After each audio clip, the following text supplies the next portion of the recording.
Okay, discrete math class. I am going over the homework that was due the last day of class on that Friday. This was homework on the pigeonhole principle.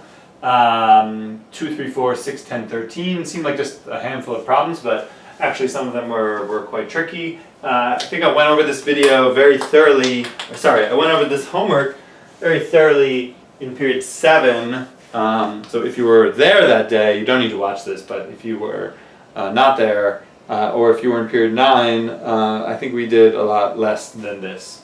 Okay, let's go. A couple of these problems are easy, a couple of them are quite hard. Number 2 says, it actually has 2 parts.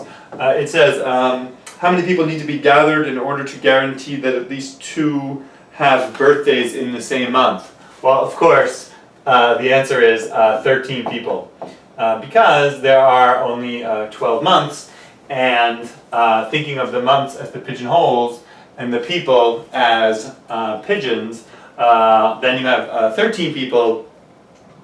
Everyone has to have been born in some month, and the pigeonhole principle says if you have 13 people and 12 months, then there must be at least 1 month with at least 2 people in it. And so that would guarantee that at least 2 people have birthdays in the same month. And notice that no smaller number will do, because, of course, duh, if you have 12 people, then it could be the case that each of them was born in a separate month. So no number less than 13 suffices, and 13 suffices. So 13 is the answer. Okay, part B says how many people need to be gathered in order to guarantee that at least 4 have birthdays in the same month. Well, now you're going to need 49 people, I guess.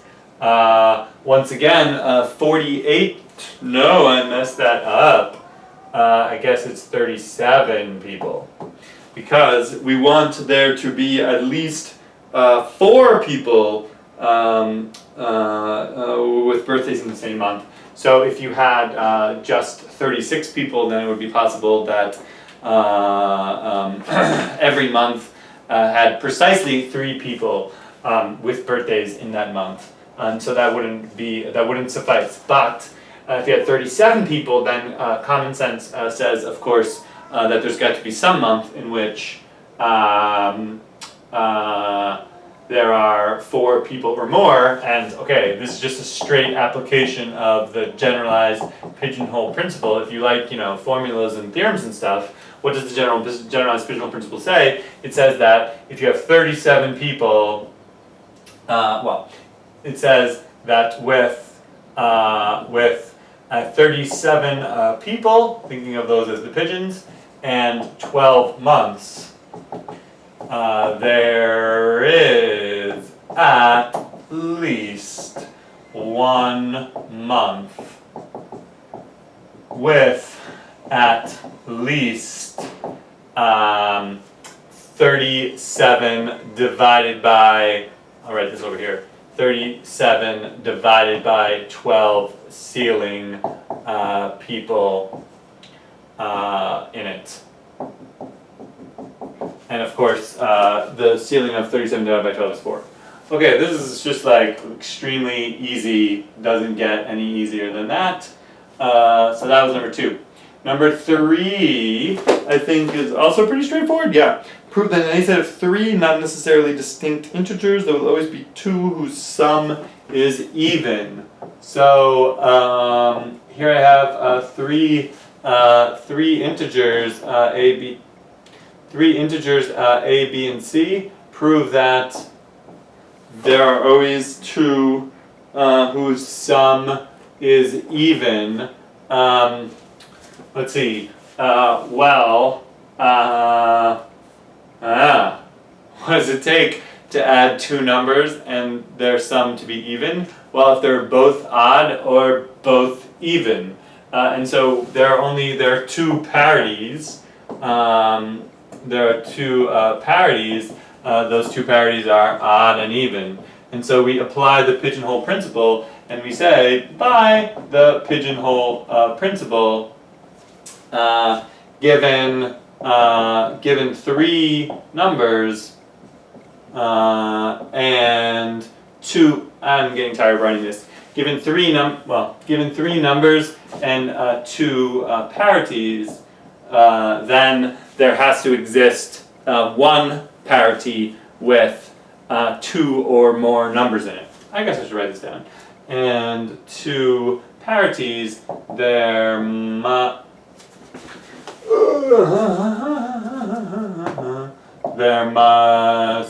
be, well, at least one, but okay. In fact, it's going to be exactly one.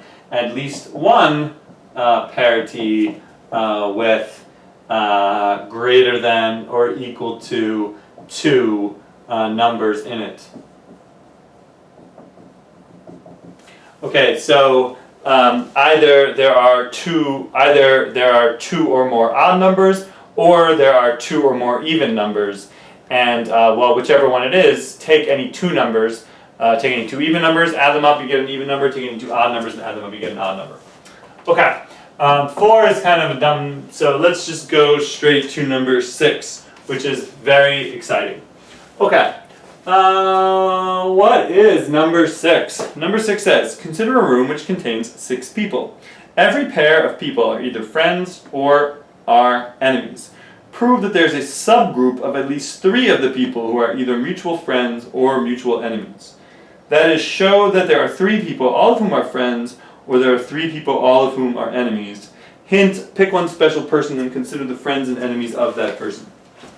Okay, this problem is a baby introduction to an entire branch of mathematics called Ramsey theory.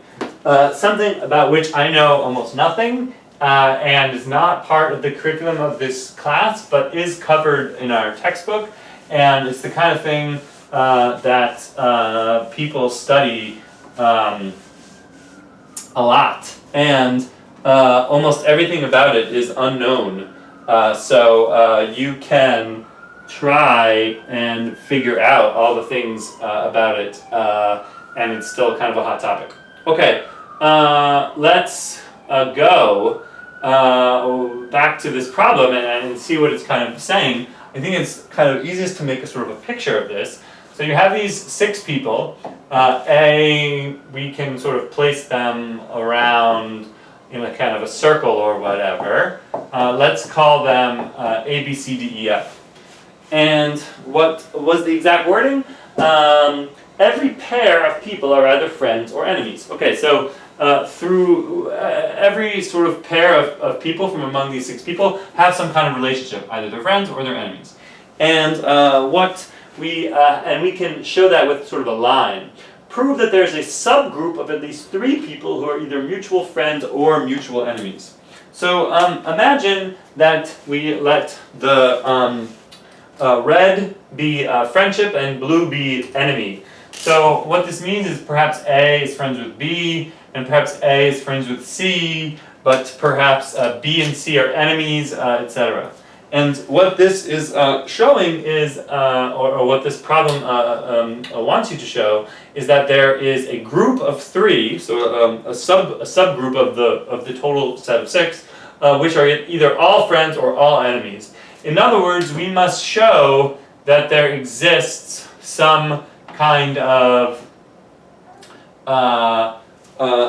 mutual enemyship, such as like B, E, and C are all enemies with each other, or perhaps some kind of mutual friendship of 3 people. In other words, show that if you connect all 6 of these people with either red or blue lines, which I haven't finished doing yet, then there must exist a triangle, a blue triangle or a red triangle. That's kind of the idea.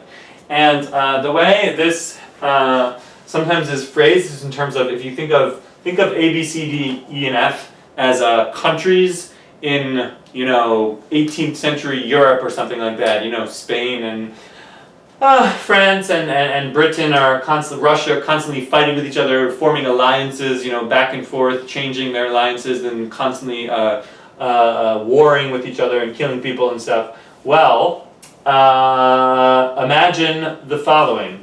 Imagine that peace is kind of precarious, And if you find any 3 countries at any given time, such as B, C, and E, which are all enemies with each other, then there will be a war. Somehow 3 countries all being enemies is unstable enough that they will just start fighting each other.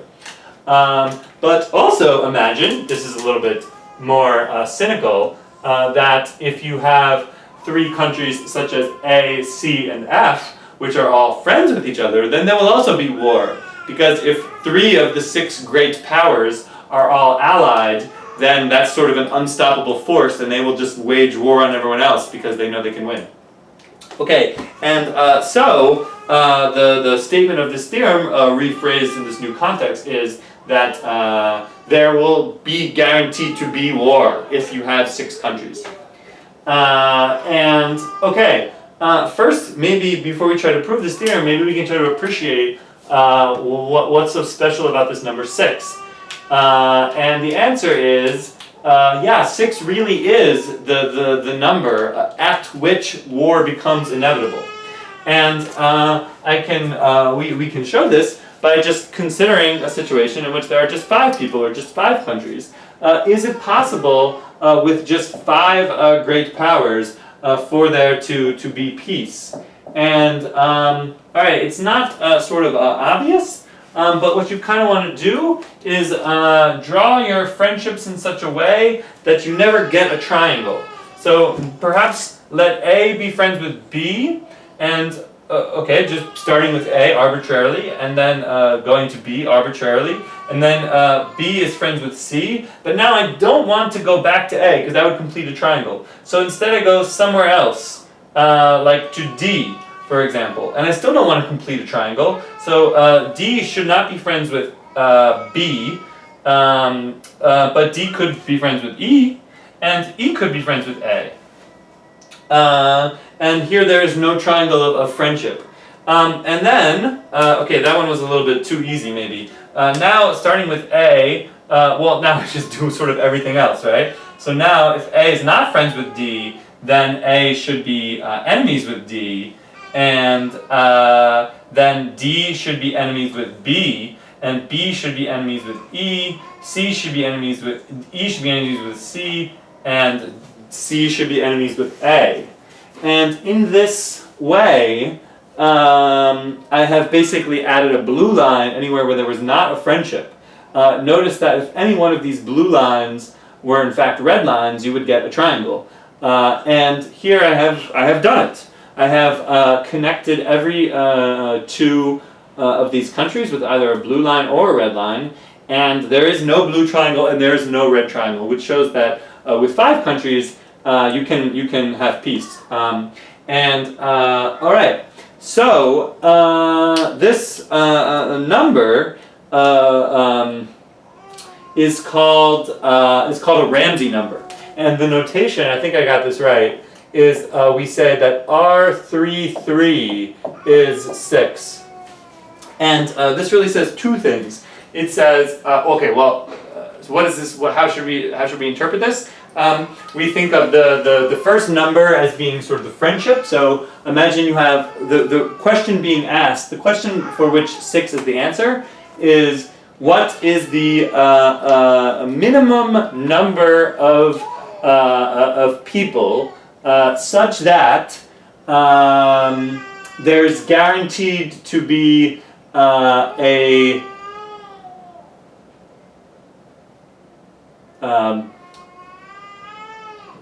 baby crying loudly in the background.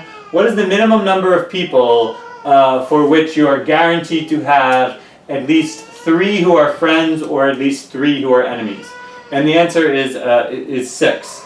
And actually, I won't say 6. What we've already shown is that it must be greater than 5, because this argument that we just made shows that you can do it with 5, and or rather, you need more than 5 people to guarantee that there will be war. You need more than 5 people to guarantee that there will be at least 3 people who are friends or at least 3 people who are enemies.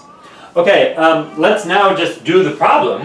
What does the problem say? It says to prove, essentially, that with 6, you are guaranteed to have this red triangle or blue triangle. And now what we can do is take the book's hint. The book's hint was pick one special person and consider the friends and enemies of that person. Okay, so just take person A arbitrarily. It doesn't really matter. Now let's consider all the friends and enemies of A. Okay, so you take person A. There are 5 other people. What can I say about those 5 relationships that A has with the 5 other people? Well, there are only 2 possible categories, right? There are 5 people and 2 possible relationship types, I'll say. And those 2 relationship types are the relationship of friendship or the relationship of enemyship. And so, by the generalized pigeonhole principle, there have to be if 5 people are being classified into 2 different categories with respect to person A, by the generalized principle, there must be one relationship type with greater than or equal to 5/2 ceiling people in it. And 5/2 ceiling is of course 3. Okay, so in other words, we have of all, this is just kind of duh, of all the 5 people that A has relationships with, there must be, for one of the relationships, It's not working. it's really not working. Family breaking down here. Without loss of generality, let the type be friendship.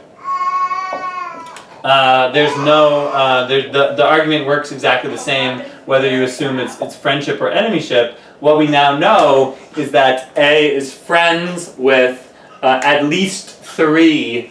So A is friends with at least 3 other people. At least 3 others. Okay. And so, continuing to do this without loss of generality, let's just suppose that the 3 friends are like E, D, and C. Okay, so one more time, just to repeat myself, there are 5 other people that A has friendships with. There are 2 possible relationship types, and so one of those 2 relationship types must contain at least 3 people. We've assumed that it's friendship, and we've just arbitrarily taken E, D, and C as being the people. Well, what does it take to finish this theorem? Well, if we can show that there's a red triangle, we're done. And so, if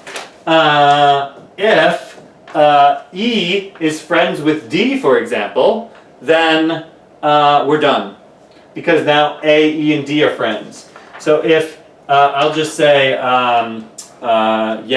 if E and D or E and C are friends, then also there is a triangle of friendship, AEC. Or if D and C are friends, there will be a triangle of friendship.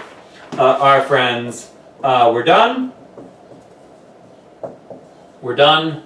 But if else, because every pair of people has to be friends or enemies, if none of those 3 friendships complete the triangle, then the conclusion is that in fact that E and D are enemies, that E and C are enemies, and that D and C are enemies. But then we have E, D, and C are enemies.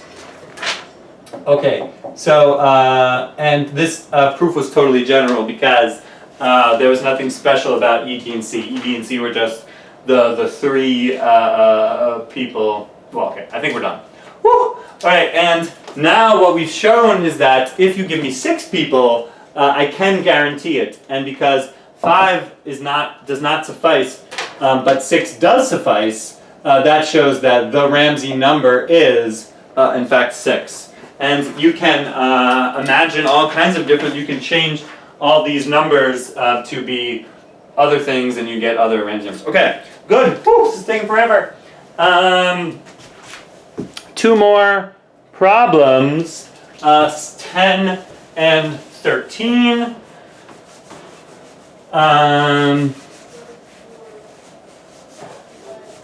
Just waking up my baby all day long. Terrible. 10 and 13. Okay, these are each very interesting problems. What does 10 say? It says, prove that in any set,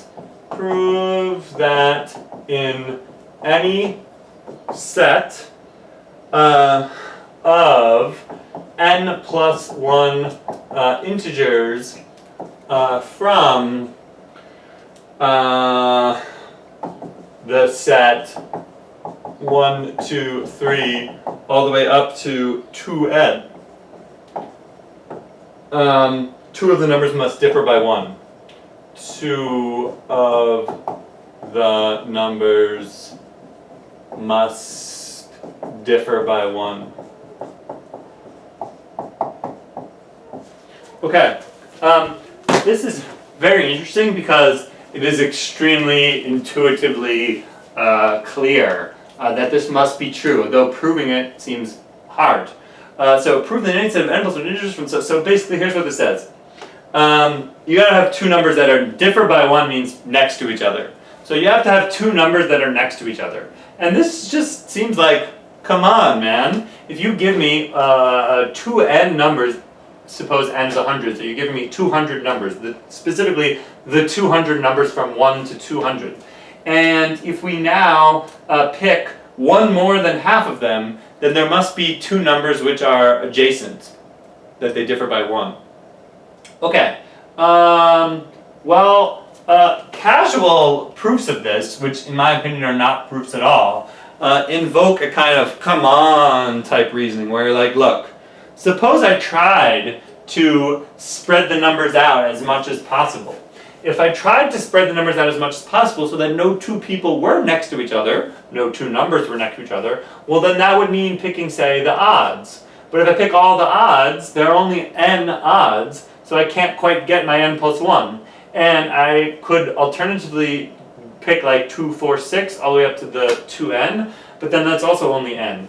And so I'm sort of forced, if I choose all the odds, I only have n of them, but if I need to pick n plus 1 integers, then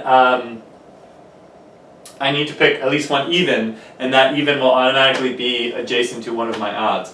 That is very convincing in a certain sense, but I think it is not really a proof, because this proof, this is a kind of a repeat of something I said in the video for a previous theorem. That proof sort of assumes that the set must contain, that proof kind of assumes that sort of somehow the best possible chance you have is by like picking all the odds. But it's not clear that that's true. What I really need to do now is I need to quantify over every single possible n plus 1 size subset of this set of 2n. And there's just a huge number of possibilities. There's 2n choose n plus 1, which for large n is a gigantic number of different kinds of subsets. And okay, the vast majority of them will be sort of stupid, and in fact, what you're going to find is that all of them fail to have this property, or they have the property that 2 of the numbers differ by.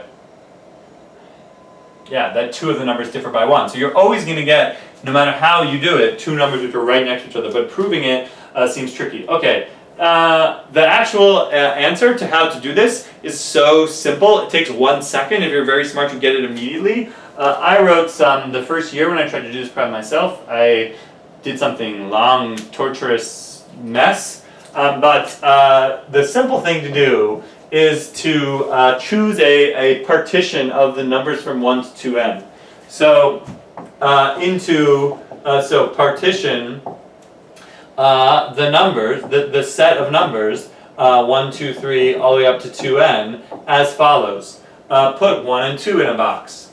Put 3 and 4 in a box.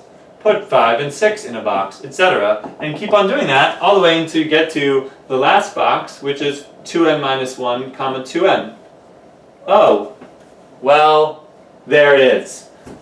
We have n boxes, and yet we have n plus 1 numbers in our subset. And so, by the pigeonhole principle, there are 2 numbers from our subset in the same box. And any 2 numbers in the same box are 1 apart from each other, and they differ by 1. So that's just it. Okay, for people who were struggling to see how the pigeonhole principle was relevant here, it is possible for this theorem to do a kind of a direct proof. The sort of direct proof is the sort of formalization of the intuition that we had that that if the gaps are guaranteed to be less than 1, or sorry, larger than 1, then you just kind of can't do it. And so let's see, how did we do this? You can say something like this. You construct the differences. Oh man, how to do this? So this is a sort of an alternative proof. The alt proof of this is something like okay. So I guess we say suppose not. Suppose that I think I want to do it this way. Suppose that it's not the case that 2 of the numbers differ by 1. So if it's not the case that 2 of the numbers differ by 1, then that means in fact that all the numbers differ by greater than 1. Which is to say that each pair differ by greater than or equal to 2. But that just can't be, because now order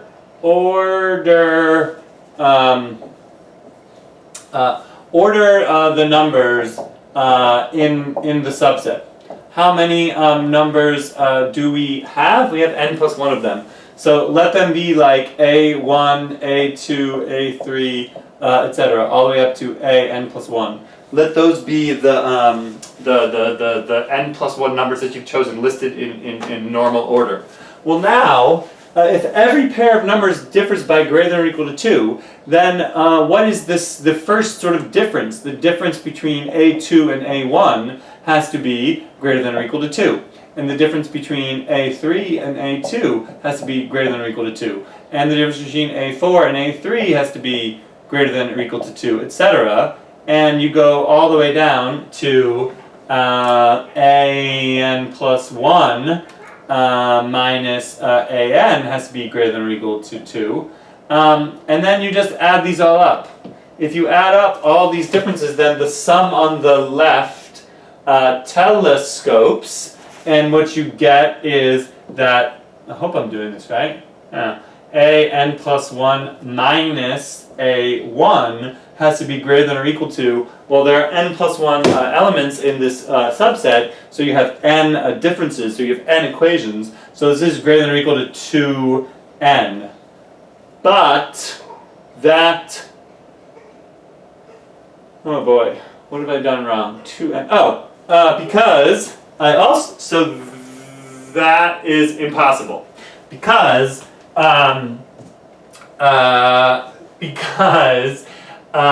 the entire subset is only from 1 to 2n. And so it's just also true that that a sub n plus 1 minus a sub 1 has to be less than or equal to 2n minus 1. Because the largest number is 2n and the smallest number is 1. So the largest possible gap between any two numbers is 2n minus 1.